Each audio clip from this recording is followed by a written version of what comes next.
Di antara mukjizat yang melekat kepada Rasulullah Muhammad sallallahu alaihi wasallam, sejak mulai dilahirkan, semua nama beliau itu bentuknya sifat. Sifat. Di Nabi Muhammad itu sebelum lahir sudah punya mukjizat. Saat lahir punya mukjizat. Tumbuh berkembang ada mukjizat. Sampai remaja punya mukjizat. Dilantik jadi nabi saat akan menikah dapat mukjizat. Dilantik jadi nabi rasul, turun kemudian mukjizat terbesar untuk menetapkan beliau rasul. Di tanda-tanda kenabian sudah ada semua dan semua diabadikan dalam Al-Qur'an dan Sunnah. Enggak ada nabi seperti itu kecuali Nabi Muhammad SAW. Saya tunjukkan kepada Anda, belum lahir sudah ada mukjizat. Apa mukjizatnya? Sudah didoakan oleh rasul-rasul sebelumnya langsung dengan isyarat nama dan kemuliaannya. Nabi Ibrahim alaihissalam, Nabi Ismail alaihissalam, alaihimassalam, itu kan sering saya katakan, beliau itu 30 generasi. Datuk Nabi, kakek Nabi, ke-30. Setiap generasi bisa ribuan tahun ke situ. Itu sudah berdoa minta kepada Allah lahir seorang Rasul. Yang doa ini menunjukkan isyarat ke Nabi Muhammad SAW. Diabadikan doanya di Al-Quran, surah kedua Al-Baqarah, ayat 129. Paling kiri sebelah atas. Rabbana wab'ath fihim rasulan minhum yatlu alaihim ayatika wa yu'allimuhumul kitaba wal hikmah wa yuzakkihim innaka antal azizul hakim. Ya Allah, mohon nanti bangkitkan utus seorang rasul dari kalangan masyarakat sekitaran Ka'bah ini. Jadi lahirnya dekat Ka'bah. Ya Allah, utus seorang rasul teristimewa, termulia di antara sekian nabi yang pernah hidup di bumi, yang paling mulia. Dan lahirkan dia di tempat termulia di bumi. Karena Rasul ini paling mulia, maka lahirnya harus di tempat yang paling mulia. Tidak ada tempat paling mulia di muka bumi kecuali Ka'bah Al-Musyarrafah. Di Makkah Al-Mukarramah. Siapa yang lahir di situ? Nabi Muhammad SAW. Silakan Anda cek di antara sekian nabi, adakah yang lahir di dekat Ka'bah? Tidak ada. Kecuali Nabi Muhammad SAW. Lahir di situ. Didoakan 30 generasi sebelumnya. Kan sering saya katakan Muhammad SAW bin Abdullah bin Abdul Muttalib bin Hashim bin Abdul Manaf bin Qusay bin Murrah bin Kilab bin Ka'ab bin Ghalib bin Fihr bin Malik bin Nadar bin Kinana bin Khuzaimah bin Mudrika bin Ilyas bin Nizar bin Mudar bin Ma'ad bin Adnan bin Adi bin Adri bin Muqawwam bin Nahur bin Tarikh bin Ya'rub bin Yasjub bin Nabit bin Ismail alaihissalam bin Ibrahim alaihissalam. 30 generasi. Ya. Siapa yang doakan antum 30 generasi sebelumnya? Supaya antum lahir misalnya. Ya Allah, lahirkan dia di kota penuh harapan, Bekasi. Duta harapan, ya, ujung harap, sampai ke ujung harapan tuh. Ada. Harapan indah, ya, dan seterusnya. Nggak ada. Mungkin 30 generasi sebelumnya nggak kebayang ada antum nih sekarang. Ini Nabi didoakan, dah bayangkan. Nabi Isa itu Nabi hebat, luar biasa. Rasulnya paling mulia di zamannya. 600 tahun sebelum kedatangan Nabi. Itu udah menyebutkan nama sifatnya. Nanti saya berikan rahasia besar ya. Semua yang melekat pada Nabi Muhammad itu bukan nama zat, tapi nama sifat. Sifat semua. Ana al-Mahi, ana al-Kafi, ana Muhammad, ana Ahmad. Gak ada nama zat, sifat semua. Apa bedanya Ustaz? Nama zat adalah nama yang ditujukan bagi personal untuk membedakan satu dengan yang lainnya. Misal, ini Asep, ini Udin.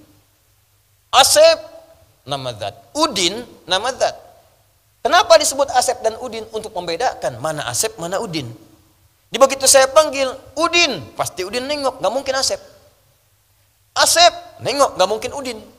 Kecuali nama keduanya Asep Udin, Udin Asep misalnya.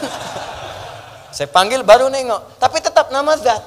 Untuk membedakan satu dengan yang lainnya. Tapi nama sifat tidak. Nama sifat, nama yang melekat pada seseorang dengan kemuliaan yang dominan yang melekat padanya. Nabi Muhammad satu-satunya Nabi Rasul yang pernah hidup di bumi yang semua namanya melekat sifat pada dirinya. Enggak ada nama zat. Muhammad disebutkan 4 kali dalam Al-Quran, semuanya sifat. Quran surah ketiga ayat 144. Quran surah ke-33 ayat ke-40. Quran surah ke-47 ayat yang kedua. Quran surah ke-48 ayat ke-29. Muhammad. Sifat. Dari kata Mahmud. Mahmud, sifat sosial yang tinggi. Di secara sosial beliau baik. Baik, penyayang, jangankan pada manusia, pada tumbuhan, pada hewan itu sifatnya luar biasa. Anda kebayang nggak? Menyembelih hewan saat orang biasa-biasa saja menggorok, ya kata Nabi jangan sakiti hewan dalam sembelihannya. Tajamkan dulu pisaumu. Tajamkan pisaumu. Apa tujuan menajamkan pisau? Supaya tidak memberikan rasa sakit yang berlebihan kepada hewan. Masih dipikirin saat disembelih juga. Tajamkan pisaumu, tajamkan. Nanti Idul Adha nih sebentar lagi.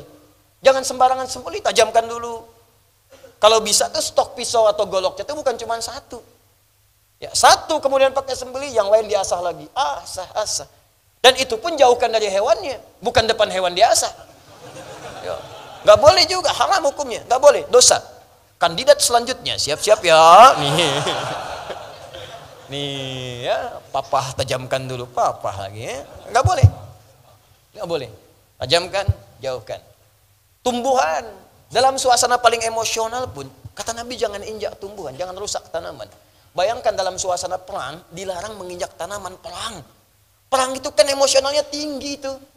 Kadang-kadang nggak terkontrol, tembak ya tembak, bom ya bom, bunuh ya bunuh. Jangan injak, jangan rusak tanaman.